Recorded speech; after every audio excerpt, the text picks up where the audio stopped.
আমি তুফান মুভি নিয়ে কিছু বলতে চাই। তুফান মুভিটা আমি দেখেছি রিসেন্টলি। তা তুফান মুভিটা দেখে আমার কেমন লেগেছে? তুফান মুভিটা দেখে আমার এটা একদমই ভেবো না তোমরা ওই তুফান, যেই তুফান আমরা দেখতাম মিঠুন চক্রবর্তীকে, আমাদের মহাগুরু, আমাদের ফাটাকেষ্ট, সেই তুফানের সাথে তুলনা করতে এসো না। কারণ এই তুফান হচ্ছে অ্যানিমেলের কপি, কেজিএফের কপি, আর আরও দুটো একটা মুভির কপি করে এই তুফানটাকে বানানো হয়েছে। এই তুফানটা এমনই যা যা দেখে হাসিও পায়, কান্নাও পায়। তা যাই হোক না কেন, মুভিটা মোটামুটি ঠিক আছে, আমি বলবো খুব একটা হাইফাই না। যাই হোক, একটা করেছে অনেক দিন বাদে, বাংলাদেশ থেকে একটা এরকম মুভি এসেছে, ভালো সেটা। আর এটা যৌথ প্রযোজনায় হয়েছিল, এখানে মনে হয় এসবিএফ ছিল মনে হচ্ছে প্রোডাকশন হাউস থেকে, আমি ঠিক জানাই না। তো যাই হোক, মুভিটা খারাপ না, ভালোই, একবার দেখার মতোই।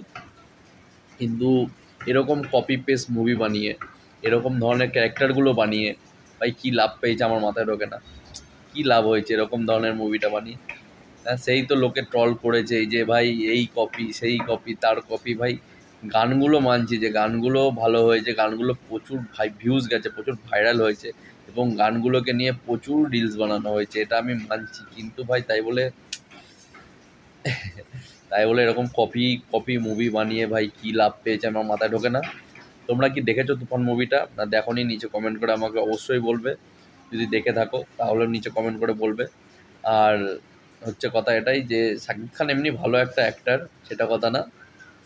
মেন কথা হচ্ছে এই যে কপিগুলো বানিয়ে নিয়েছে। আর আমার শাকিব খানের যে লুকটা আছে, শাকিব খানের যে লুক আছে, সেই লুকটাকে আমার ঠিক একটা পছন্দ হয়নি, জানি না কেন। মানে কি বলবো, কেজিএফের আর অ্যানিমেলের মতন একটা দেখতে করতে চেয়েছি, কিন্তু ওদের লেভেলের মতো হতে পারেনি এই লুকটা, শাকিব খানের যে লুকটা আছে।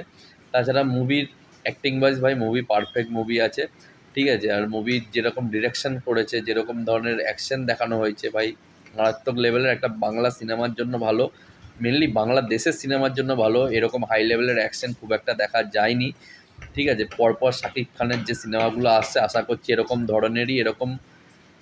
ধরনেরই তোমার অ্যাকশন দেখানো হবে, আর এরকম ধরনেরই সুপারহিট গান বানানো হবে। এবার কথা হচ্ছে এটাই যে ভালো চলছে, চলুক যেমন চলছে।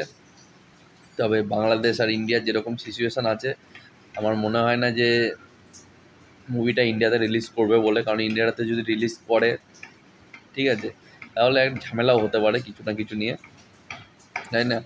তা দেখা যাক কতদূর কী হচ্ছে।